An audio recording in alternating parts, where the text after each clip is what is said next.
boa tarde! Sejam muito bem-vindos a mais um programa Emoções. Nosso programa hoje que traz o tema A Criança que Tem Tudo o que Quer. Você conhece alguma criança que sim? Mas que atire a primeira pedra o pai ou a mãe que não fica com o coração apertado diante de um pedido do seu filho.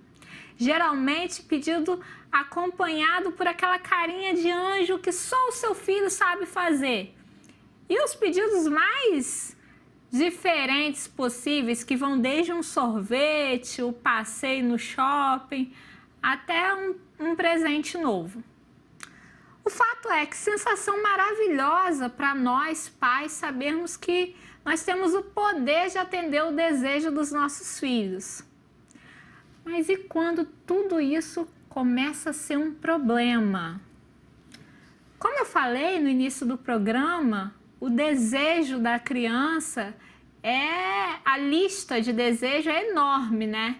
E pode ir desde um lápis do super-herói favorito, da princesa que mais gosta, até o brinquedo mais tecnológico. A ideia é, até que ponto você, papai e mamãe que está nos assistindo, tem achado que são essas as coisas que realmente vão trazer felicidade para o seu filho?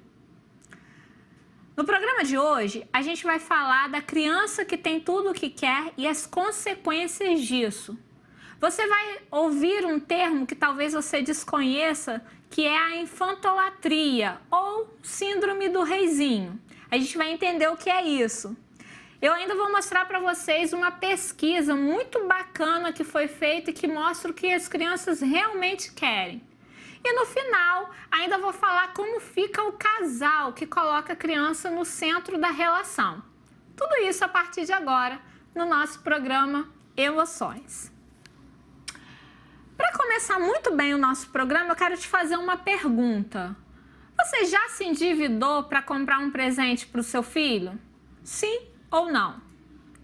Se você respondeu sim, fique atento a uma pesquisa que vai aparecer agora aí na sua tela, uma pesquisa feita pelo Datafolha, a pedido da Sociedade Brasileira de Pediatria, que revelou os seguintes dados. Essa pesquisa ouviu 1.525 crianças de idades entre 4 e 10 anos, de todas as classes sociais, em 131 municípios brasileiros.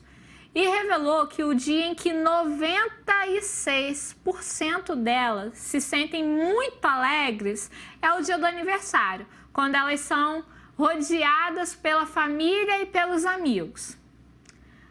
Ainda, segundo a pesquisa, praticar esportes, brincar com os amigos, férias escolares e assistir a televisão foram os outros momentos, nessa ordem que eu falei, vencedores na escala de felicidade.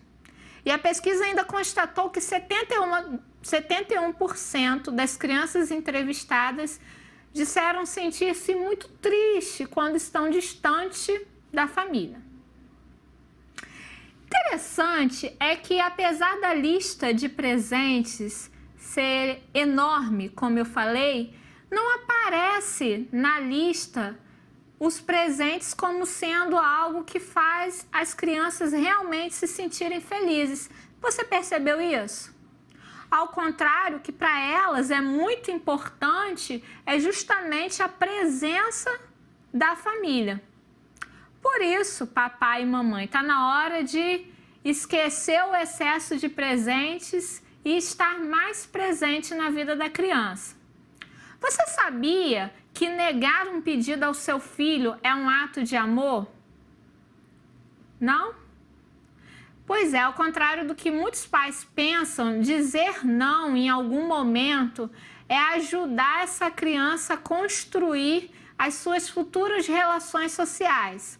À medida que o pai estabelece um limite para a criança, ela vai passar por uma frustração por não receber aquilo que ela deseja naquele momento, e isso vai ajudá-la no processo social que, ao longo da vida, inevitavelmente vai colocar para nós frustrações.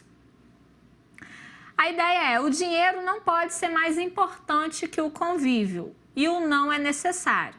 Quando isso não acontece, a gente tem um caso de infantolatria ou síndrome do reizinho. Mas para você que nunca ouviu esses termos, o que será infantolatria ou síndrome do reizinho, como você preferir chamar? Aqui no programa eu vou falar síndrome do reizinho porque eu acho que é mais fácil de associar. É justamente essa ideia de colocar a criança no centro, como o senhor da casa. Então, pensa se você conhece alguma criança ou alguma família que vive dessa forma. Se você está no carro dirigindo, a música que você ouve é a música de preferência da criança. O programa na televisão é escolhido pela criança. Se vai a um restaurante, o cardápio, quem define é a criança. As férias, o local de destino, escolhido pela criança. Enfim, a criança está sempre comandando a casa. A verdade é que existe um período em que, de fato, as crianças precisam ser o centro das atenções. Esse reinado é necessário para toda criança, mas precisa ser um reinado curto, que se dá no máximo até o 1º ano de idade ou 2º ano. É o momento que o bebê chega a casa e precisa de toda a atenção, de todo o cuidado exclusivo desses pais. Mas passado esse momento, como eu falei, no máximo ao 2º ano de idade, essa criança precisa entender que existem outras pessoas na casa com desejos diferentes e que também precisam ser atendidos. A ideia é, uma família saudável não se adapta à criança, e sim o contrário. É necessário que essa criança se adapte à família. Mas o que eu vejo, o que eu escuto no consultório é que os pais que vivem essa dinâmica familiar, onde a criança está no comando da casa, eles fazem isso sem perceber e, na maioria das vezes, motivados pelo amor, pelo cuidado, pelo afeto excessivo. Então, se você quer saber se o seu filho sofre da síndrome do reizinho, eu vou colocar aí na tela as características mais comuns da criança que sofre dessa síndrome. Veja se seu filho se encaixa. Na tela para vocês. Primeira característica, birras frequentes. São aquelas crianças que quando vão ao shopping, por exemplo, e pedem um brinquedo para os pais, se não for atendido na hora, se jogam no chão, choram e fazem todo um escândalo que deixam os pais constrangidos. Essa é uma característica muito comum, uma vez que essa criança não foi acostumada à frustração de ouvir o não. Então, quando ela ouve, ela se expressa dessa maneira. Como ela não sabe argumentar, ela começa a chorar, a gritar e fazer tudo o que você com certeza já deve ter observado. Segunda característica, impaciência para esperar a sua vez. Como são crianças que são atendidas imediatamente nos seus desejos, elas tendem a não conseguir esperar quando estão numa fila ou quando estão até mesmo numa brincadeira e está na vez de uma outra criança. Uma outra característica muito comum é o egoísmo. São crianças que têm dificuldades de compartilhar o brinquedo, o lanchinho. São crianças desobedientes, com uma teimosia exacerbada, dificuldades de agradecer ao ganhar um presente, até porque estão tão acostumadas a ganhar que acham que aquilo faz parte da obrigação dos pais, não veem como algo de um agrado ou alguma coisa graças ao mérito delas. E aqui eu quero até aproveitar para contar para vocês um exemplo que eu vivi no consultório, que eu acho que assim, é muito comum e que pode te ajudar. Porque quando a gente fala de ganhar presente, muitos pais associam a presentes caros. Então é comum, se o seu filho te pede uma bicicleta, por exemplo, você diz assim, espera até o seu aniversário, que a mamãe te dá. Ou, eu quero um tablet, espera até o Natal. Então, quando se trata de presentes um pouco mais caros, os pais tendem a fazer esse pedido de espera para os filhos. Mas quando se trata de algo com valor monetário mais baixo, é muito comum que os pais não entendam que também é necessário que essa criança espere. Então, eu me lembro de uma criança que eu acompanhava no consultório e que ele falava assim, ele me contando, e veja que para a criança se torna tão comum ganhar presente, que ele não fala como sendo algo ruim, não, ele conta como sendo algo natural. Essa criança tinha 6 anos e ele falava, tia, toda vez que eu venho aqui ou que eu saio para qualquer lugar, a minha mãe me dá uma figurinha nova. Foi na época da Copa do Mundo, então as crianças tinham aqueles álbuns de figurinha. Aí eu perguntei a ele, mas toda vez que sai de casa? Ele tia, toda vez que eu saio. E quando eu tive com essa mãe sozinha, eu fui ver até que ponto essa história era verídica e a mãe comentou, não, toda vez que a gente sai eu dou sim, ou uma figurinha, ou compro um boneco, um carrinho para ele, alguma coisa baratinha. O que eu expliquei para essa mãe, que eu quero falar para vocês, não se trata do valor. Se você está dando um presente de R$1.000 ou de R$1 para o seu filho diariamente, não tem problema. A questão é o fato de presenteá-lo sem que isso demande dele algum esforço.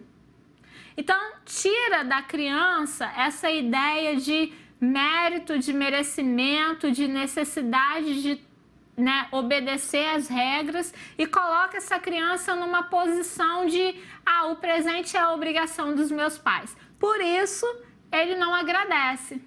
E aí tem outras características que estão aí na sua tela, mas eu quero pular para a última por conta do nosso tempo, que também é muito comum, que não basta todo o problema que gera para a criança, como vocês viram aí na lista, problemas escolares, dificuldades de fazer amigos, até porque nem as crianças aguentam lidar com outra criança que não espera a vez, que só quer que o desejo dela seja atendido, mas também gera um problema entre o casal.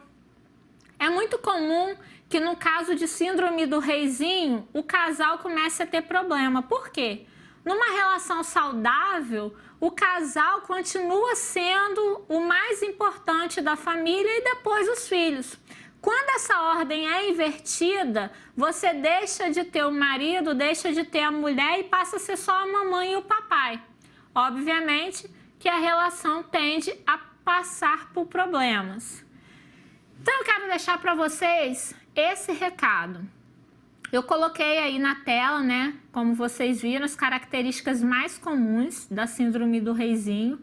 E eu queria que você fizesse essa reflexão. Você, por amor excessivo, por vontade de acertar sempre, por querer demonstrar o seu afeto para o seu filho, tem agido dessa forma? Tem presenteado o tempo todo, tem tido dificuldade de falar não e tem tido problema, inclusive, no seu relacionamento conjugal por conta do seu filho? Se a resposta for sim, está na hora de repensar a sua relação com essa criança. Eu sempre falo no consultório, e eu quero terminar o nosso programa dizendo isso aqui também, a melhor coisa que você pode fazer pelo seu filho é ter uma boa relação com o pai ou com a mãe dela. Se isso não está acontecendo, peça ajuda. A terapia vai te ajudar a colocar a sua família em ordem, a saber como lidar com o seu filho sem se sentir culpado, achando que essa criança não está gostando, está sofrendo e sem afetar a sua relação também, conjugal e consigo mesmo. É isso, gente. O nosso programa está encerrando, mas a discussão não acaba. Quero te convidar, se você conhece alguém que está vivendo a síndrome do reizinho, mande um depoimento para nós. Se você percebeu que o seu filho está assim, mande um recado. Nosso e-mail está aparecendo aí na tela, colunabemestaremocional@gmail.com. Você pode mandar também sugestão de temas para os próximos programas, fazer perguntas. Para você rever esse programa, é só você correr lá no nosso canal no YouTube, Emoções com a Psicóloga Suelen Mota. Você vai encontrar esse e todos os outros programas disponíveis para você. E amanhã eu vou falar um pouquinho mais desse tema nas páginas do Jornal Diário. Então você vai ver na nossa coluna Bem-Estar Emocional esse tema. A criança que tem tudo o que quer. E você vai poder tirar, se você ainda tem dúvidas, se você ainda não sabe se isso está acontecendo na sua casa, você vai poder tirar suas dúvidas ali. quero convidar todos a compartilharem esse programa, mostrar para outros pais que vocês sabem que podem estar sofrendo com essa situação. E na quinta-feira que vem, 13h, eu espero vocês para mais um programa inédito aqui na TV Diário, no nosso programa Emoções. Um forte abraço, que Deus abençoe e até lá!